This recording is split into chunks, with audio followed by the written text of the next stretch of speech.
मेरे प्यारे दोस्तों, आप सभी को मेरे यूट्यूब चैनल कहानी का खजाना में स्वागत करती हूँ। आई होप आप सभी लोग खुश होंगे, स्वस्थ होंगे। चलिए दोस्तों, आज आप सबको मैं एक नई कहानी सुनाती हूँ। ये बात कुछ महीनों पहले की है। कुछ समय मैं अपने लिए एक लड़की देखने गया था और वो भी अपने भैया और भाभी के साथ। हम लोग लड़की के घर पहुँच गए। चाय पीते हुए हमारी बातें हुई। लड़की की भाभी ने ही पहली बात आगे बढ़ाई। उनका नाम जानवी था। वो बहुत ही खूबसूरत है और काफी प्यार से सबके साथ बातें कर रही थी। बातें करते हुए जानवी जी कब इतनी अच्छी लग गई मुझे पता ही नहीं चला। उनकी एक झलक ने ही मुझे उनके करीब खींच लिया। वो भी मेरी बातों से काफी इम्प्रेस हो रही थी। हम दोनों बस बातें करते हुए एक दूसरे को ही देख रहे थे। जब बातें खत्म हो गई तो हम लोग वहाँ से निकल आए, पर मेरा दिल तो मानो उनके पास ही रह गया और उनका दिल मेरे पास। मुझे उनसे दूर जाने का मन ही नहीं कर रहा था। शायद उन्हें भी ऐसा ही लग रहा था।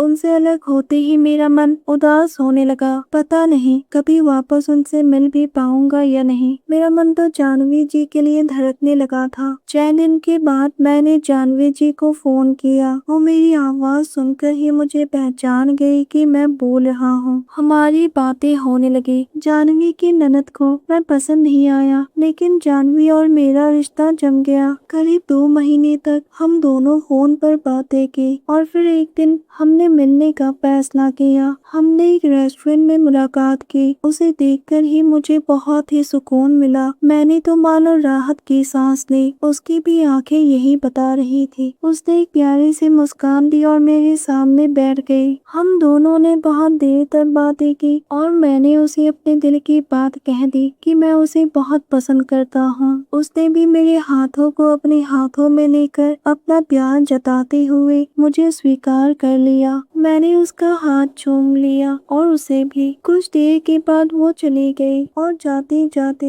एक मीठा सा एहसास मेरे दिल में छोड़ कर चली गई, क्योंकि उस दिन मैंने उसे पहली बार चूमा था। दोस्तों, चैनल पर पहली बार आए हैं तो इस वीडियो को लाइक शेयर और सब्सक्राइब करें और एक प्यारा सा कमेंट जरूर कर दें। उस दिन के बाद से हमारी बातें और गहरी होती गई। हम रात रात भर बातें करने लगे और हमने फिर से मिलने का प्लान बनाया। और बातों ही बातों में जानवी ने कहा वह इस बार मुझे एक ऐसा तोहफा देगी जो मैं कभी भुला नहीं पाऊंगा। मैं बेसब्री से उसकी तोहफे का इंतजार करने लगा। मैंने अंदाजा तो लगा लिया था कि मुझे कौन सा तोहफा मिलने जा रहा है। फिर हमारे मिलने का वक्त आया। मैंने होटल में कमरा ले लिया। कमरे में बैठकर हम दोनों ने कुछ देर तक बातें की। धीरे धीरे बातें रोमांटिक होने लगी और हमारे लबों ने एक दूसरे को छूना शुरू कर दिया। हम दोनों के हाथ आपस में मिल गए और मेरी लबों ने उसके माथे को चूम लिया। धीरे धीरे वो हर एक पलके से आजाद होती गई और उसकी अंदरूनी खूबसूरती मेरे सामने थी। फिर होठ गालों से होते हुए उसकी गर्दन और फिर उसके पीठ पर। उसके बाद मैंने उसे अपने बाहों में भर लिया। मैं उसकी धड़कनों को महसूस करते हुए आगे बढ़ने लगा। वो मदहोश होकर मेरी बाहों में छटपटाने लगे और आहें भरती जा रही थी। उसकी आंखों से आंसू निकल गए। जब मेरा ध्यान बिस्तर की चादर पर गया तो मैंने देखा कि वहाँ पर लाल निशान थे। मैंने पूछा, जानवी ये क्या है? उसने कहा, यही तो मेरा तोहफा था। मैंने कहा, इसका मतलब तुम अपने पति के साथ? उसने कहा, वो तो एक नामर्द है। मैंने कहा, तो तुम उसे छोड़ क्यों नहीं देती हो? उसने कहा, छोड़ कर जाऊंगी कहाँ? माँ पापा बूढ़े हो गए हैं। अगर चली भी गई तो उनकी बहुत बदनामी होगी। उस दिन के बाद से हम दोनों का रिश्ता इतना मजबूत हो गया कि हम दोनों एक दूसरे के और करीब आ गए। हमारे रिश्ते के बारे में उसके पति को भी पता चल गया, लेकिन उसने कुछ नहीं कहा और आज भी हम दोनों एक दूसरे से मिलते रहते हैं। दोस्तों, आप सबने अपना कीमती समय निकाल कर इस वीडियो को सुना, इसके लिए आप सभी को धन्यवाद कहती हूँ। धन्यवाद दोस्तों।